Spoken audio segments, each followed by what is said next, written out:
talk about the cost of this in business, because I started out by telling you that I had this experience when I was talking to executives that they didn't have any time.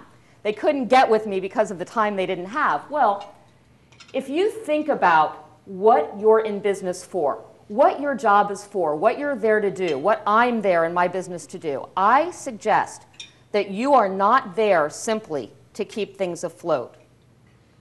And yet we spend a lot of time doing that, don't we? We spend a lot of time just keeping things afloat. You walk into your office, the entire day could easily be taken up with answering email, responding to voicemail, and so forth, easily. But you're not employed to do that. If you own a business, you're not employed to do that. You are employed to do something very, very specific. You are employed, or you own a business, and your self-defined profession is to make something happen that wasn't going to happen anyway. See, there's a whole bunch of stuff that's going to happen whether you do anything about it or not, right? Yeah. It's just going to continue on a steady flow and maybe even get better. You'll probably get smarter as time goes on. Your customers, if you're any good at what you do, will come back and you'll have more business because you'll get referrals. And so there will be a steady incline, a steady improvement. But that's not your job. Your job is to make something extraordinary happen, to make something unpredictable happen, to create something that isn't going to happen anyway. And you know what? All that stuff that we're doing isn't helping with that.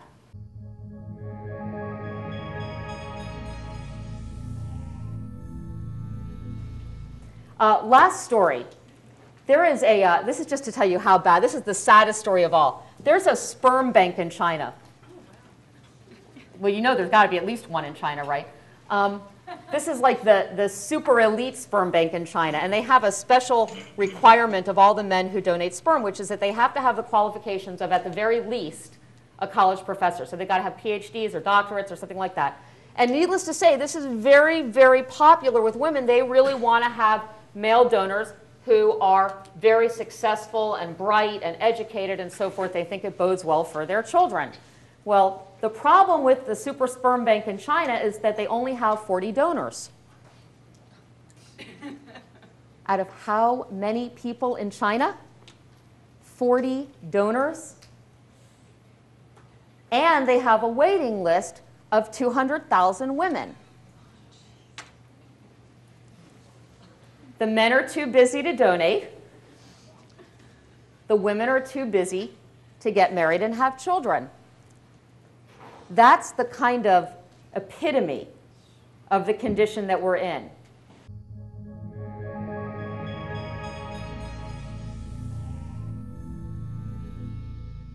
Why is measurability important for your merchandising? You can prove what you're claiming. You can make an argument in business terms. Remember, business terms are all about dollars and cents. And I don't mean that to sound cynical, but fundamentally, even if your business is a nonprofit, even if your business is a hospital, even if your business is a charity, your business's success or failure is measured in dollars and cents, just like the Jamaica bobsleigh team measures its success in the number of medals it takes home from the Olympics. That was a very difficult point to get across to the players on the Jamaica bobsleigh team who think that making the team is really cool because they get to leave Jamaica. They got to win to justify that. And you have to be able to measure your value to justify what you're going to ask for in the way of respect and resources and inclusion.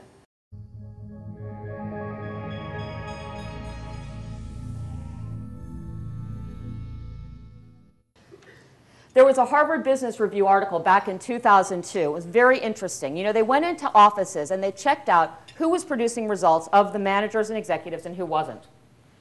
Now, it was interesting because of what they saw. About 90% of managers were not producing results. And by results, I mean this. I mean producing the unpredictable, making things happen that wouldn't happen without intervention, without interference, without making something new take place.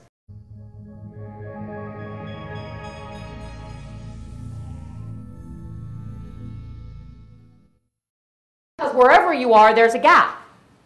If there's not a gap, you're very unusual or very arrogant. Right?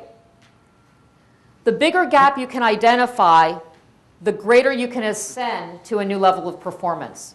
So start by identifying and confronting that gap. You can't know where you're going to go until you know where you are. It's like if you set off to run a marathon, it would be really valuable to know that right now you can only run half a mile. Wouldn't it? It would tell you when to schedule the marathon. It would help you come up with a plan for how to train for the marathon. It might have you invest in a coach to get ready for your marathon. All kinds of things would happen simply by understanding how big the gap is between today and the goal.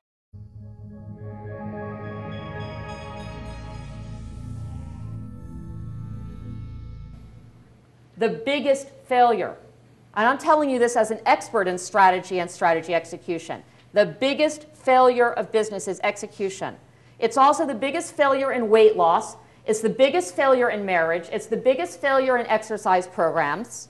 It's the biggest failure in smoking quitting. Anything in life you look at that has a persistent track record of failure, the failure is a failure of execution and follow-through.